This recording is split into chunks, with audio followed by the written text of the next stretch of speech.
Well, good evening. May God's blessings be with you today. I'm going to be reading out of 1 Samuel chapter 14. I'm going to read three separate verses that are not in order. Talk to you a minute about it, okay?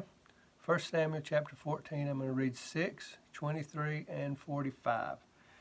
Verse 6 says, Then Jonathan said to the young man who bore his armor, Come, let us go over to the garrison of these uncircumcised. It may be that the Lord will work for us, for nothing restrains the Lord from saving by many or by few. And then verse 23, So the Lord saved Israel that day, and the battle shifted to Beth Aven. And then verse 45 says, But the people said to Saul, Shall Jonathan die, who has accomplished this great salvation in Israel? Certainly not.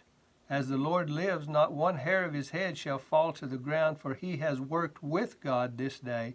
So the people rescued Jonathan, and he did not die. Now, if you want to know what Paul Harvey talked about the rest of the story, you're just going to have to read chapter 14 of 1 Samuel and get all the details. What I want to talk to you about is what this first verse that we talked about, the last of it, it says, For nothing restrains the Lord from saving by many or by few.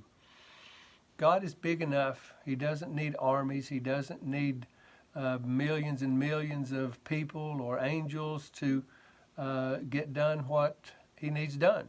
God's able to accomplish it by himself. I was reading in Revelation talking about when Jesus, the Lamb, opens the scroll with the seven seals, and it says myriads and myriads of thousands and thousands of angels began to worship him. And as I thought about that, I thought, man, he's got a lot of angels up in heaven. He's got so many. I think probably he could, if need be, each person on this world, on this earth, could have thousands of angels around them at one time. He's just got that many angels around him. But you know what? He doesn't need those angels in order to perform his work. Now, he uses them like he uses us to perform his work, but it's not necessary. And just like Jonathan says, he says, nothing restrains the Lord from saving by many or by few. And I want to talk to you about that.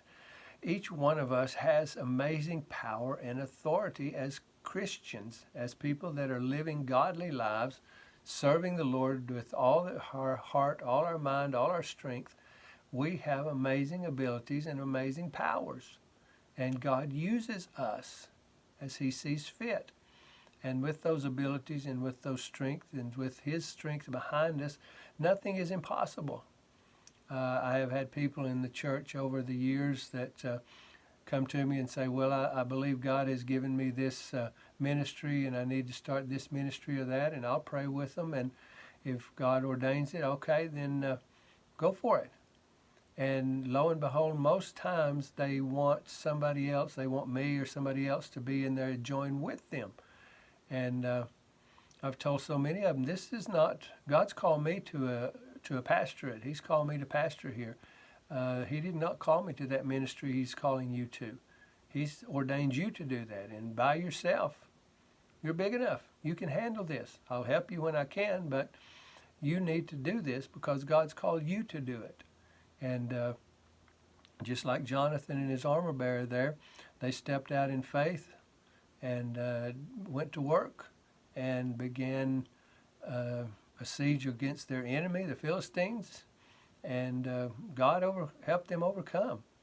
And it's amazing what we can accomplish if we will only step out in faith. Now we have to understand that God has to ordain it.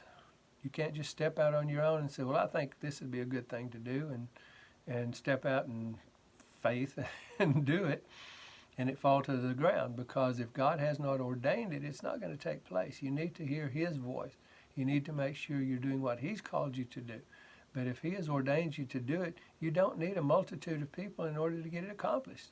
12 people, 12 disciples turned the world upside down. It doesn't take great multitudes. Jonathan and his armor bearer, 2 people, started something that led to a great victory for the Israelites. And The people saw that. And in verse 45 that we read, it says, they said, he has worked with God this day. And that's the thing, is we have to work with God this day. We have to work with God, not against him, not whether he's there or not. We have to make sure we're holding hands with him, that we're doing what we do in accordance to his will and his perfect plan for you. But if you do, it doesn't take a great lot of people. All it takes is some faith to step out and do what he's called you to do. It may seem impossible. It surely should have been impossible for these two men to start something like this, because at that point the Israelites were so afraid of the Philistines that they were hiding in caves and holes and any place they could find to hide in the mountains. They were scared to death. And because these two young men took it upon themselves to go and see what God would do, it turned everything around. And God gave them the victory.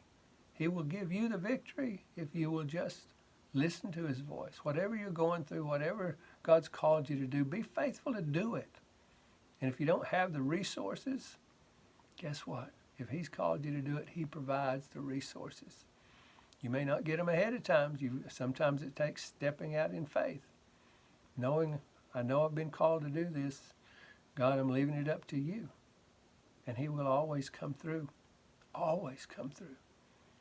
It's not about your ability, it's about his ability.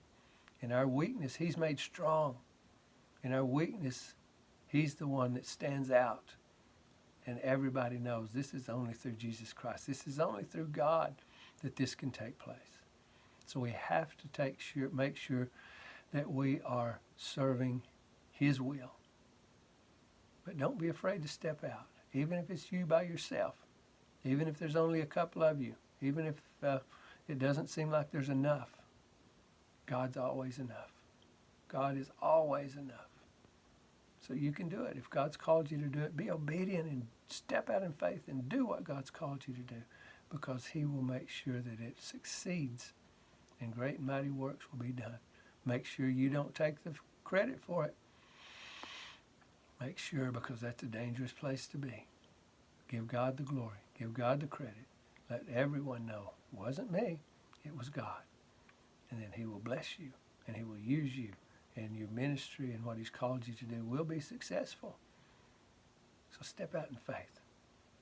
Show him that you trust him, and he will show you that he's trustworthy. I pray this has helped someone this night. God bless you. I'll see you next week. Bye-bye.